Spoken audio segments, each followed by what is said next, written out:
Assalamualaikum warahmatullahi wabarakatuh.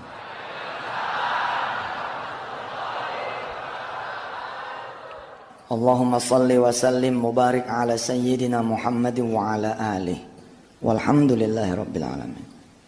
Ibu bapak yang dirahmati Allah, orang itu kan mesti punya kesenangan makan. Makannya apa? Mesti punya jagoan nih gitu. Jagoan ini kita tawarin ke orang-orang kan. Ada wirid jagoan saya, Ismullahil A'zam. Kemarinan kita bacain nama orang yang punya penyakit kanker. Kita bacain nama orang yang punya penyakit kanker, kemudian diangkat sama santri. Saya percaya, saya bilang sama Allah, ya Allah kalau baca Ismullahil A'zam kan 70.000 malaikat akan Allah kuasakan. Sekarang saya sama santri-santri saya membaca ayat ini, kirimin dah. Kalau 70.000 dikali 100 santri, itu kan 7 juta. 7 juta malaikat mengoperasi penyakit kankernya Allah angkat. Kanker loh Bu, itu udah kanker stadium berapa itu? 4. Anak kecil 5 tahun kena leukemia, kanker darah. Dan per hari ini kesehatannya di atas normal. Kulillahumma malikal mulk aja kalau dibaca betul-betul ngangkatnya naik apa tahu. Apalagi yang satu ini. Ini ayat ini dahsyat. Saya ngerasain betul. Kita bacanya sambil paham. Oh ini begini begini. Saya sengaja tuh ngebacain filosofinya supaya kita paham. Ibu bapak yang dirahmati Allah, kekuatan wirid itu emang bisa kita kendalikan. Surah Al-Furqan ayat terakhir. Jadi wirid itu bisa dikendalikan. Ketika saya tahu saya sedang diincar sama seseorang, saya bilang, ya Rob, saya baca nih 70.000 malaikatmu nih. Tolong kirimin, jangan kemari kirimin, ke sono aja langsung. Oh itu luar biasa. Biar dia dikeroyok 70.000 malaikat yang gue baca kan. Bahwa wirid bisa kita kendalikan. Karena emang ayatnya begitu. Kul ma ya'ba'u bikum rabbi laula du'aukum. Itu kayak angin tuh. Itu bisa arahin kemana kita mau. Makanya kalau kita orang-orang tua zaman dulu kan bilang, Kiai tolong doain jarak jauh aja deh. Itu ada benernya itu. Waktu itu kami ada acara pengajian malam Sabtu ya. Ada konser musik. Itu suaranya Masya Allah sangat mengganggu. Punjang ganjrengnya mengganggu. Terus saya ajak salah satu dari yang hadir nih, ada orangnya di sini. Saya ajak ke depan. Percaya nggak kalau kita berdoa dengan sepenuh hati, kita minta hujan lokal? Terjadi. Dia ketawa, nggak tahu ngetawain gua apa gimana nggak ngerti. Tapi baru ngomong nih belum ngucap, baru ngomong belum ngucap. Itu hujannya emang sesaat doang tuh. Belum kencang tuh masih angin. Saya yang ngomong juga kaget juga. Beneran ya? Padahal cuma ngomong gitu. Tapi insya Allah saya sering lah, bukan takabur. Ini mengajarkan kepada saudara, saudara bisa mengendalikan. Insya Allah. Tapi jangan yang bikin orang lain jadi rugi. Kayak tadi hujan. Orang kan suka ngomong gini, biarin ya Allah turunin dah hujan. Kalau ente doanya doa yang general kayak gitu, bisa jadi Allah nggak kabulin. Lah kalau gua kan doanya hujan lokal. Situ aja yang hujan loh. Jangan semua. Gitu. Tapi Masya Allah, Bapak Ibu rahmat Allah. Kita salawat, kita baca. Balik nih orang ngaji dari maghrib sampai isya, itu suara kayak apa tau? Namanya pagelaran musik kan, emang orang kacau dah. Nah, terus abis isya saya ngelihat teman-teman nutup jendela semua. Saya tanya itu, ngapain jendela ditutup? Biar suaranya nggak masuk Ustaz. Ya lo gimana sih? Orang lain yang seneng kita kepanasan, bener nggak? Orang lain yang seneng kita kepanasan. Lah ngapain? Buka. Kita berdoa bareng-bareng dah. Masya Allah ajaib tuh Ibu. Saya berdiri di depan lapangan. Sambil turun tangga saya bilang, kalau engkau memang yang mengendalikan hujan, memang engkau yang mengendalikan suara, tinggal pilih dah ya Allah, 2 yang saya minta. Kalau emang kagak diturunin hujan, suaranya jangan sampai ada. Itu Allah sapu sekali hujan kan. Wurs, gede sekali hujan. Habis itu senyap, suara tidak ada. Hujannya pun tidak ada. Lalu saya minta jamaah semua diam dan kemudian sama-sama mendengar. Saya bilang, dengerin, masih ada nggak suara musiknya? Ajaib Pak. Terus kita bilang kan, saya minta sama Allah sampai jam 9 saja. Jadi senyawa waktu sama Allah jam 9. Betul itu. Nih, itu kita jangan egois juga. Barangkali orang pengen senang-senang. Kalau kita jagain orang gak senang kan kita kasihan juga. Barangkali kita itu hiburan buat orang-orang yang memang selama ini tidak punya hiburan. Kalau kita kan tiap hari dengerin CD, dengerin musik, dengerin apa. Orang lain barangkali tidak. Ya kita bilang sampai jam 9 aja deh. Nanti kalau jam 9 silahkan terusin lagi. Alhamdulillah Ibu. Itu memang Allah Maha mendengar. Terus kita sekarang belajar apa? Kita belajar nerusin sholat kita tadi. Ya, kita kan sholat tadi belajar tentang bagaimana mengistimewakan Allah. Bagaimana kita membuat Allah menjadi zat satu-satunya yang kita takutin. Yang kita mau omongin ini Bapak Ibu sederhana. Yang kita omongin tentang sholat tepat waktu. Tentang sholat di awal waktu. Saya menyadari saya pun masih gagal jadi manusia. Khususnya ketika saya berhadapan dengan panggilan Allah yang kadang-kadang kita tidak kuasa. Kita punya urusan membuat kita tidak mampu sholat tepat waktu. Tapi sesungguhnya itulah kelemahan kita.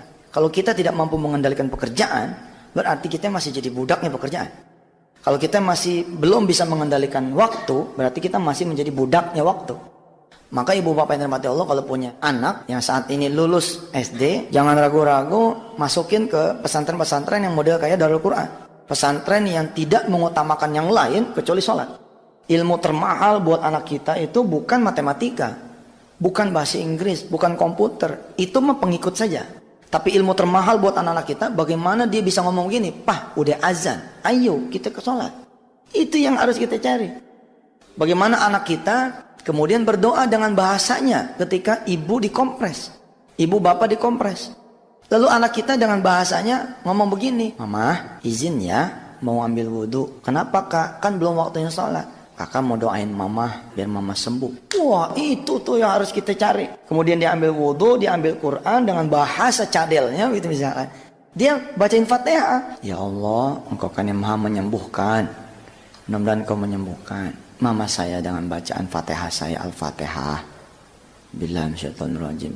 Lalu dengan gayanya yang khas, bukan bacaan saya tapi bacaan anak, dia baca Fatihah itu. Alhamdulillahirabbil alamin. Itu apa yang harus dicari.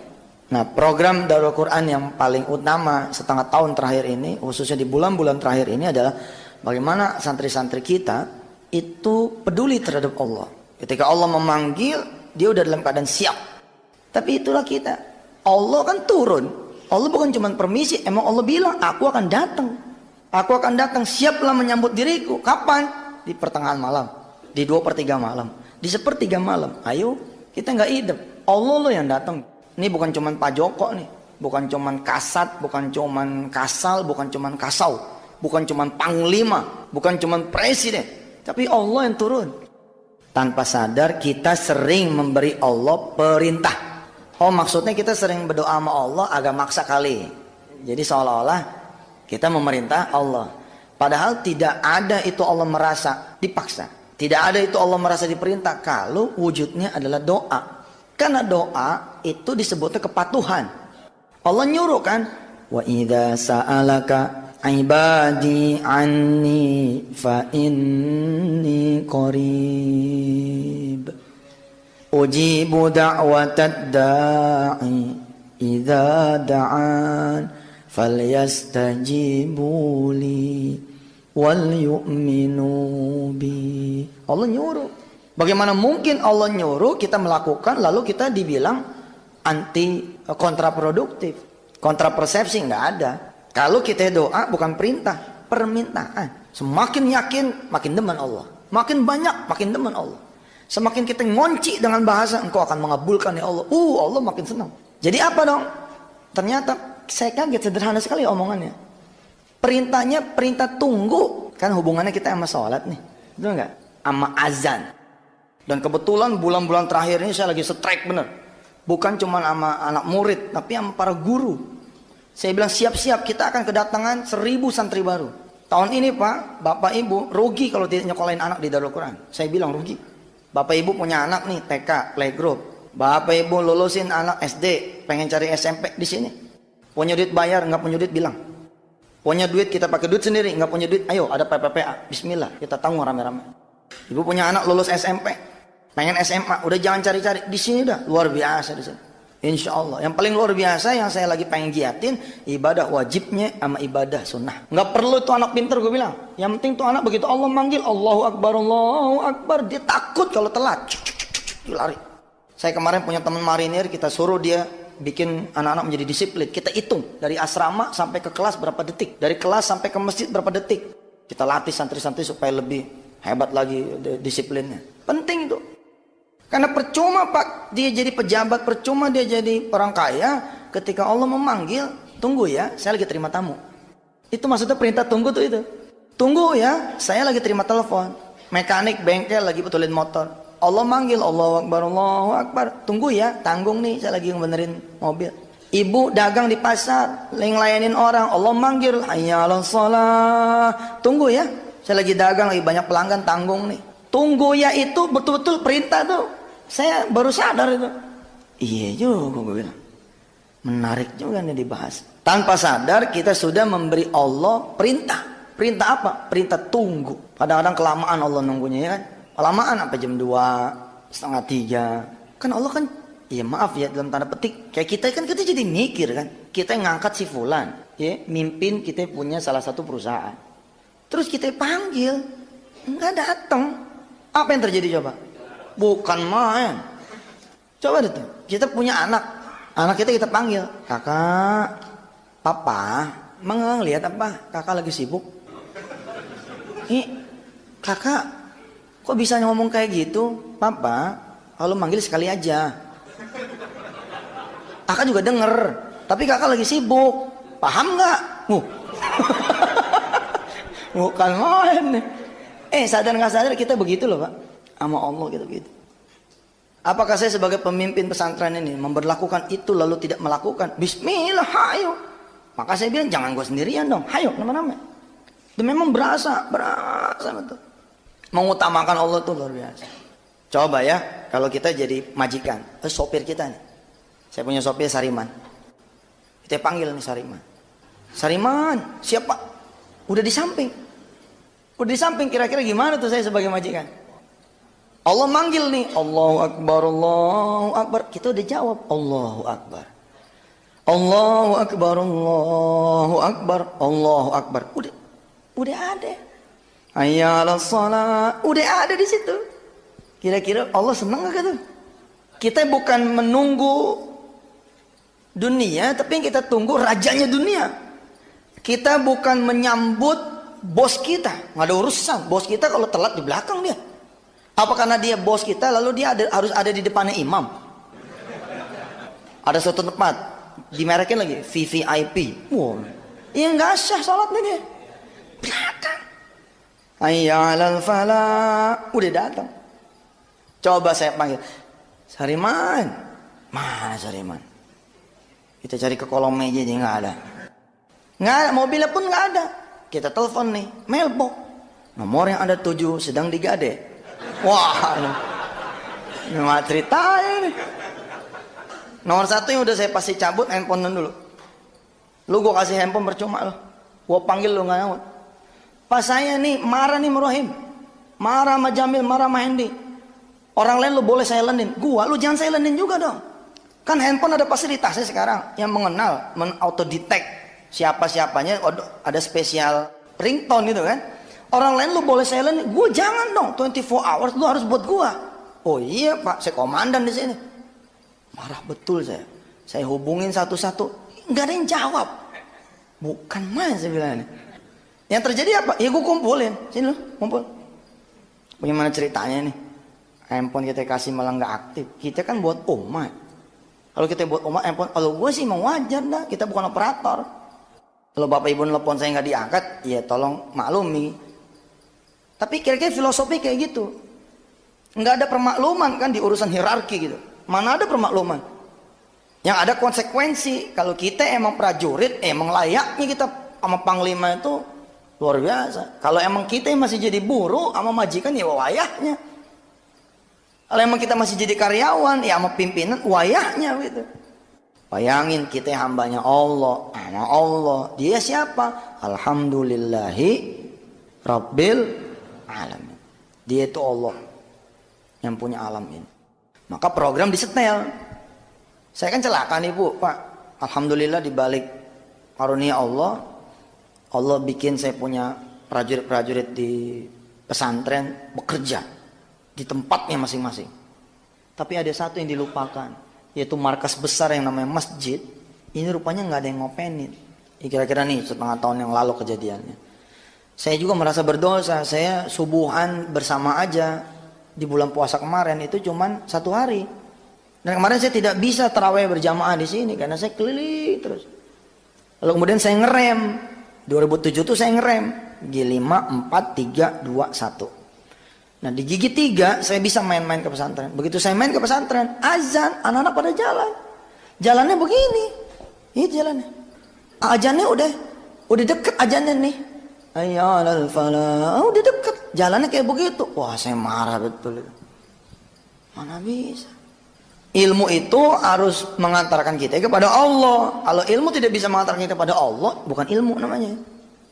Rubah peraturan. Salah satu kendala kita tidak bisa sholat tepat waktu Ustaz, karena pembelajaran masih berlangsung. Iya lu cut dong, lu delete dong. Kau diomelin sama Diknas ngomong, maaf Pak, Kurikulum Bapak ini membuat anak saya jadi susah sholat zuhur. Kalau perlu nggak usah kita keluarin ijazah. Kalau perlu. Dan kita tes 10 tahun yang akan datang siapa yang lebih sukses. Anak kita yang tidak berijazah tapi setiap sholat cek. Ketika orang tuanya memanggil labbaik. Ketika kemudian orang tuanya sakit dia ngangkat tangan berdoa. Ketika dia punya rezeki dia berbagi. Kita tes sama anak yang dapat ijazah dan ranking tinggi. Kita tes siapa yang banyak duitnya. Siapa yang lebih jaya. Siapa yang lebih makmur. Siapa yang lebih kuat. Siapa yang bakal lebih memimpin negeri ini. Allah udah jawab, la yastawi ashabun nar wa ashabul jannah, ashabul jannati humul faizun. Mereka itulah yang akan lebih menang. Tapi itulah kita kan takut. Makanya bahasa Quran apa coba? Di surah At-Taubah ayat 24. Qul in kana aba'ukum wa abna'ukum wa ikhwanukum wa azwajukum wa amwalun iqtaraftumuha wa tijaratun takhshawna kasadaha. Welcome to the Integral CJ's Management, Indonesia's first of commercial jockey educations, associations, and management. Nomor 1, sibuk tiada henti. Nomor 2, kita jadi orang yang kurang tiada cukup. Sibuk tiada henti. Kemudian yang kedua, kurang tiada cukup. Mestinya kan udah di levelan bangsa 5 jutaan apa. Tenang aja sih, udah tenang gitu.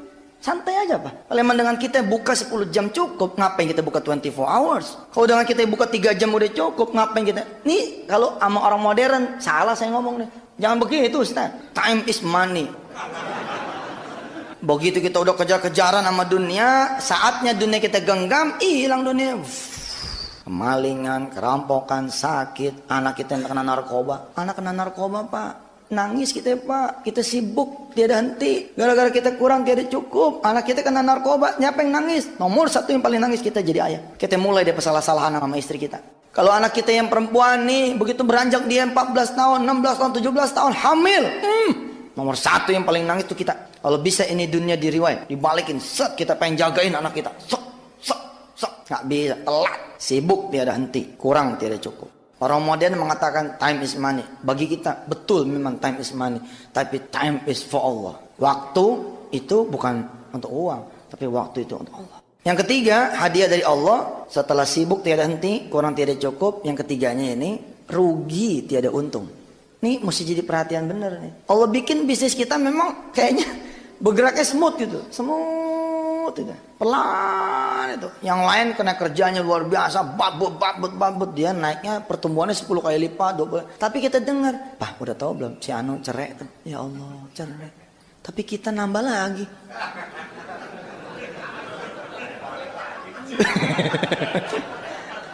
Orang lain cerai lah kita nambah, bukan main ya kan?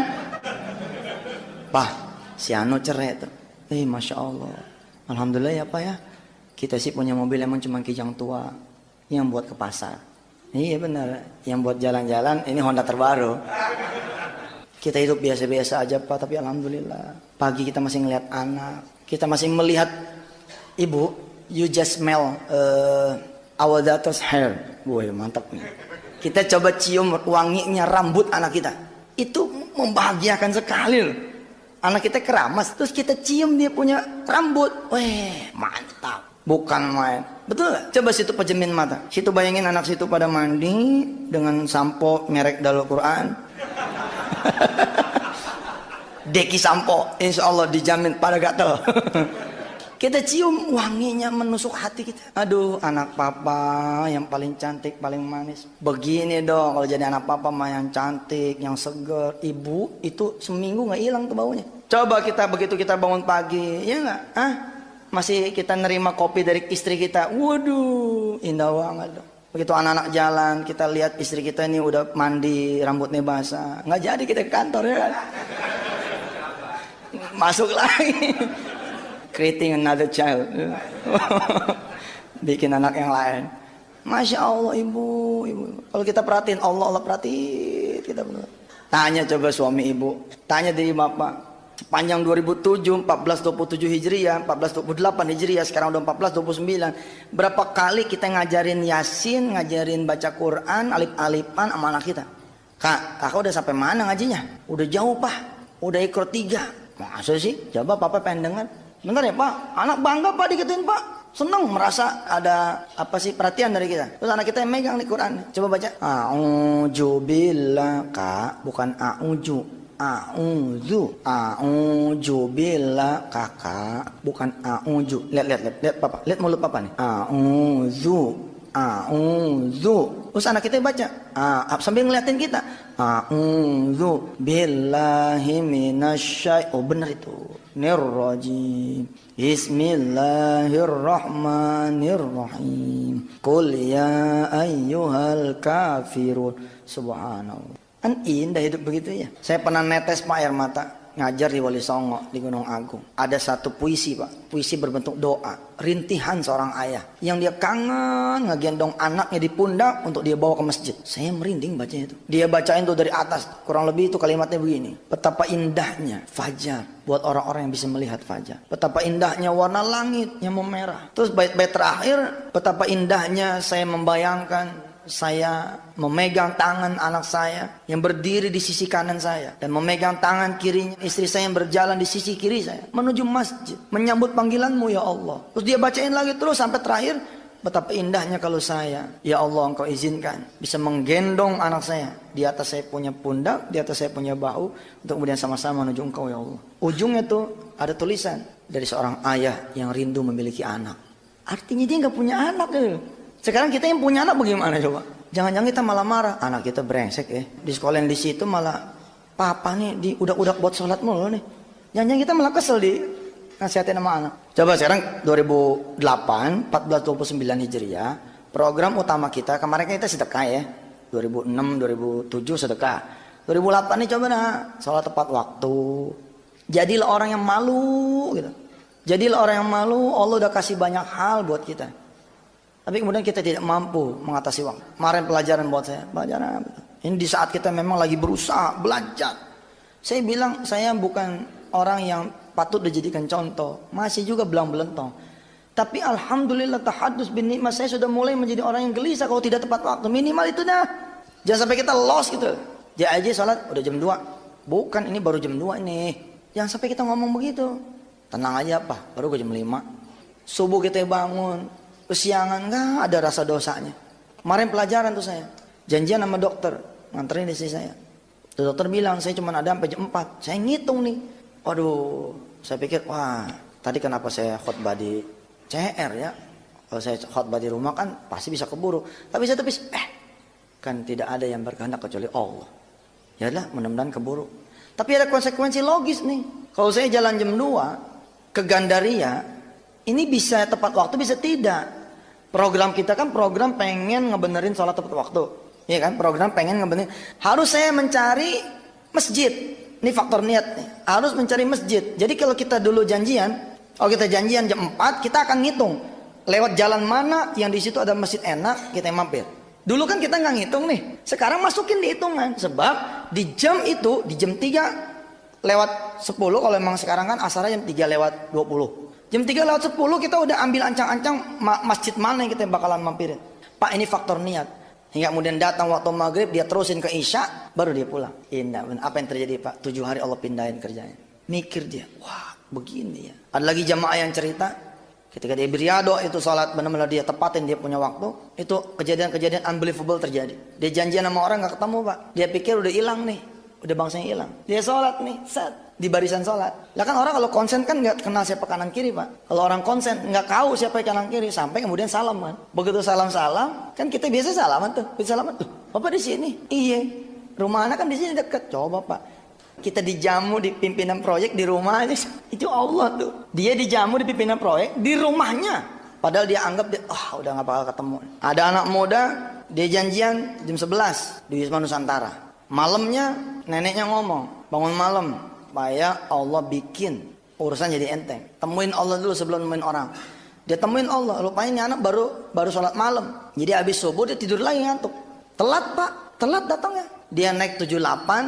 Bukannya turun di Sudirman. Malah turun di Arion. Kaget dia bukan kepala. Begitu bangun melek di Arion. Waduh. Jamnya 11 Pak. Jamnya juga jam 11. Coba. Bisa kayak gitu tuh. Masih ada waktu tapi udah keringetan sudah. Udah di Arion. Dia pikir wah telat. Dia udah mau pulang kan naik mobil yang sama tuh. Dia nyebrang ke depannya. Dia nyebrang ke depannya naik bus lagi Pak. Sampai di daerah-daerah Cempaka Putihan, kalau tidak salah dia cerita itu, naik seorang bapak, lama-lama ngingser ke tengah, dikasih duduk sama dia. Mbak silakan duduk. Oh jangan, adik aja duduk. Nggak apa-apa, bapak aja. Duduklah dia nih dengan dasi taruh turun satu kancing, udah aut-autan. Ditegur, mau kemana pak? Mau ke Sudirman. Di mana Sudirman ya? Wisma Nusantara. Oh saya juga mau ke situ pak. Ngapain ada ke situ? Ada panggilan kerja pak, tapi ini saya telat pak. Nggak sari-sarinya saya sholat malam, semalam sholat malam, akhirnya ngantuk. Saya jalan habis subuh, bisa ketiduran sampai di Arion. Oh, panggilan kerja di lantai berapa? Lantainya sih nggak paham pak, nanti baru sampai sana baru saya mau tanya kantornya di sebelah mana. Nggak tahu si anak ini, penginterviewnya itu dia. Bener pak, itu kejadian, masya Allah itu. Pokoknya kalau kita datang ke Allah, Allah cariin buat kita. Allah pantesin. Tapi kalau kita nggak datang ke Allah, Allah bikin kita jadi jauh. Ceritalah kemudian si bapak ini kenapa dia bisa sampai naik bus. Mobilnya itu bannya betus. Sederhana kan Allah bikin betus bannya. Lah kunci mobilnya kemarin sore dibersihin. Bersihnya sebersih-bersihnya. Tuh kunci mobil nggak dinaikin ke atas. Hari itu dia nungguin taksi nggak ada yang lewat. Nungguin bajai di daerah itu yang udah nggak ada bajai. Naik bus. Nggak tahu gimana ceritanya mau naik bus. Ya udah dek, nanti saya anterin ke ruangan ini dia. Begitu turun, subhanallah. Ratusan orang pas sudah nungguin. Ratusan orang nungguin. Tapi karena cantelan kita, Allah yang maha memiliki ratusan orang ini. Begitu turun di bus, suratnya mana suratnya? Surat panggilan interview mana? Itu ada tulisan tuh. Sebutlah Bambang Santoso gitu ya. Apa katanya orang? Ini gua. Ini saya nih yang tanda tangan. Bingung dia. Oh bapak maaf pak. Nggak apa-apa yuk langsung ke ruangan saya. Tapi kan saya telat. Ya kan telat juga, saya juga telat katanya. Begitu ngelewatin yang ratusan orang pada interview, anak muda ini ngomong, lo gak tahajud lo. Lo gak tahajud lo. Gua tahajud nih, lempeng. Barakallah ibu bapak, sambil bercanda saya mengajak bapak ibu untuk bicara hal yang serius. Ini hal yang serius loh. Serius. Jabatan kita udak, dunia kita udak, Allah gak kita udak. Kegagalan saya membayar hutang. Insya Allah karena saya mikirin utang itu. Semakin saya pikirin, habis saya punya badan. Sekarang gemuk kan. Gua nggak mikir utang lagi. Kegagalan bapak ibu nyari jodoh buat anak. Karena bapak ibu nyuruhin anak nyari jodoh. Coba kalau bapak ibu bangunin dia. Yuk kita ke pabriknya jodoh yuk. Kita jalan-jalan yuk. Mau di mana kayak adanya ntar. Mau di Australia kayak mana kayak. Semalam ada yang bilang. Ada yang lapor perempuan, dia tahajud tapi malah dioper ke luar negeri sama Allah. Pendidikan dalam dapat beasiswa ke luar negeri. Terus dia bilang, saya kan mintanya jodoh Ustaz. Barangkali Allah sedang bercanda sama anda. Barangkali jodohnya memang di Australia. Berangkat dari sana, gue banyak teman sana insya Allah. Kita pasrah untuk diatur sama Allah, maka Allah akan mengatur yang terbaik. Kenapa kita gagal menyembuhkan penyakit anak kita? Penyakit kita. Karena kita mencari kesembuhan. Tapi kalau kita mencari Allah, maka Allah akan menyembuhkan kita. Bawa terus urusan-urusan dunia kita, taruh di sejadah. Set. Bawa lagi taruh di sejadah. Set. Kurang sholat malam, tambahin duha. Kurang duha, qobliyah ba'diyah jaga. Kurang duha, ba'diyah betul. Tambahin hajat. Tambahin tobat, tambahin macam-macam. Masa iya sih Allah nggak dengar? Kita ketuk terus pintunya, kita ketuk. Assalamualaikum ya Allah, assalamualaikum ya Allah, assalamualaikum ya Allah. Ya Rasulullah, I'm coming. Saya datang, qad ji'na. Masa iya sih? Yang nggak datang ke Allah, Allah bagi. Yang nggak datang ke Allah, Allah bagi. Coba kenapa situ yang pada punya toko, bem, hancur. Ingat-ingat aja. Sholatnya bagaimana? Saya emang sholat. Ente emang sholat, karyawan ente gimana? Lepas sholat nggak boleh sendirian. Yang lain juga mesti kita ajak. Konselingan nomor 1 saya di perusahaan. Kalau saya konselingin perusahaan, saya ngebenerin perusahaan orang. Nomor 1 sholatnya pak. Bikin jemaah apa segala macam, akhirnya naik. Insya Allah inilah yang kita bawa buat pulang. Kita subuh udah tepat waktu. Kita usahakan zuhur, ntar belajar. Saya bilang saya juga masih belajar. Insya Allah masih belajar. Tapi jangan sampai nggak diusahakan sama sekali. Jangan sampai ada hati yang tidak gelisah ketika kita tidak bisa. Lebih baik kita mengatur. Mas, kita makan malam jam 19 ya. Wah, jangan jam 19 pak. Jam 20 aja. Saya kalau jam 20 nggak bisa. Ya nggak apa-apa pak. Nanti cari yang waktu bapak bisa aja. Bingung kan dia. Orang lain nyari saya loh. Saya udah ngasih waktu buat anda loh. Jam 19, 19.30. Yang kita omongin Mamang. Miliar. Saya besok sudah ke Abu Dhabi. Besok apa-apa pak. Saya mau nemuin orang lebih penting. Saya ada mau ketemu yang lebih penting daripada bapak. Sampai Allah, Pak. Sadis. Wah, gitu ya. Iya, saya juga udah lama nggak sholat nih. Saya takjub, Pak, pernah nyetopin taksi sama 12. Itu taksiman dari jamaah tablik punya kelihatannya. Kan kita suka ngeledekin jamaah tablik ya. Tapi subhanallah, karena kita harus belajar dari mereka. Jenggotnya bahasa, aduh. Begitu dia stop taksinya, apa dia bilang? Mau kemana, Pak? Mau ke sana. Baik, Pak. Tapi Pak, jam 12 bentar lagi azan nih. Nanti mampir dulu ya. Kita yang jadi penumpangnya mikir kan. Apa iya gitu kita bilang? Kalau itu enggak, saya mau nyari yang enggak sholat. Enggak kan? Malah kita naik, malah kita tambahin kan? Subhanallah. Iya, Pak, naik. Begitu ngeliat masjid mampir, dia nanya lagi, mau ikut turun enggak, Pak? Untung gue belum jadi ustad. Kalau jadi ustad, lo nengok, liatin muka gue nih. Hebat. Jadilah orang yang khosyi'an lillah. Jadi orang-orang yang memang takut pada Allah. Insya Allah ya, kita belajar. Kita siapin kertas, pakai chart. Waktu. Senin, Selasa, Rabu, Kamis, Jumat, Sabtu, Minggu. Subuh, Zuhur, Asar, Maghrib, Isya, Subuh. Qobliyah, Ba'diyah, Qobliyah, Ba'diyah, Qobliyah, Ba'diyah, Qobliyah, Qobliyah, Ba'diyah. Qobliyah, Ba'diyah. Begitu kita masuk Zuhur, telat, kita kasih keterangan. MT, masih telat. Masuk lagi Asar, telat lagi. TL, telat lagi. Terus nanti kita bisa ngitung. Oh ya Allah, masih belum berhasil. Nggak apa-apa, namanya gue belajar. Tahap lagi sampai kemudian kita berhasil. Bismillahirrahmanirrahim. Allahumma salli ala Sayyidina Muhammad wa ala ali Sayyidina Muhammad. Ya Allah, Rabbi ja'alna muqimina shalah.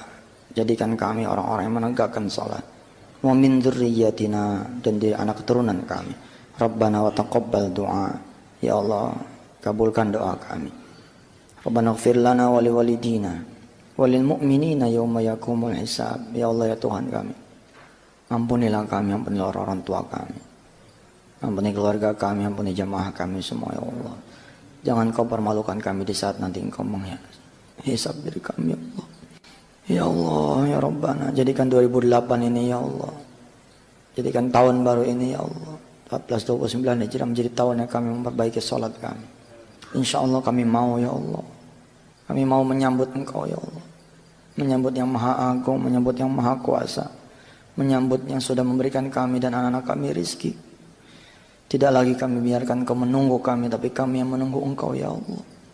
Jadikan kami bisa mengajak istri kami, ibu, jamaah yang hadir, yang perempuan, bisa mengajak suami ibu.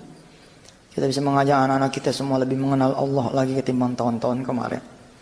Ya Allah, izinkan hamba-Mu ini mendekatkan diri kami kepadamu ya Allah. Jangan kau hijab, jangan kau tutup pintumu untuk kami. Ya Allah ya Rabbana, lakal hamdu ilaikal mustaka wa antal musta'an, la hawla wa la quwata illa billah. Rabbana atina fid dunya hasanah wa fil akhirati hasanah wa qina adzaban nar. Wa adkhilnal jannata ma'al abrar. Ya azizu ya ghaffaru ya rabbal alamin. Wa sallallahu ala sayyidina Muhammadin wa ala alihi walhamdulillahi rabbil alamin. Assalamualaikum warahmatullahi wabarakatuh.